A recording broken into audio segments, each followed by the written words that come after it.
88 वर्षाच्या वयात जेव्हा बरेच लोक बेडवरती पडलेले असतात तेव्हा हा माणूस रस्त्यावर झाडू घेऊन उतरतो. इंद्रजीत सिंग सिंधू हे भारताचे रिटायर्ड IPS ऑफिसर. तुम्ही म्हणता असं का? कारण त्यांच्या नजरेसमोर त्यांचं शहर चंदीगड कचऱ्याने भरू लागलं. तेव्हा त्याने हायर अथॉरिटीला कंप्लेन केली, पण त्यांना काहीच बदल घडलेला दिसला नाही. तेव्हा त्यांनी स्वतः झाडू हातात घेतला आणि निघाले शहर साफ करायला. सुरुवातीला लोक त्यांच्यावर हसायचे, पागल झालं हे म्हातारं म्हणायचे, पण ते थांबले नाही.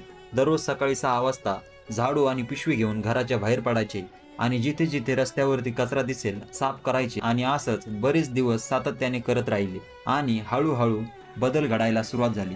स्वतःचं कुटुंब सुद्धा सोबत उभा राहिलं आणि अनोळखी लोक हातात झाडू घेऊन चालू लागले. आणि शेवटी भारत सरकारने त्यांच्या चालू केलेल्या रेव्होल्युशनला 26 जानेवारी 2026 प्रजासत्ताक दिनाच्या दिवशी पद्मश्री या पुरस्काराने सन्मानित केलं. इंद्रजीत सिंग म्हणतात, बदल घडवायचा असेल तर कोणाची वाट पाहू नका, स्वतःच सुरुवात करा.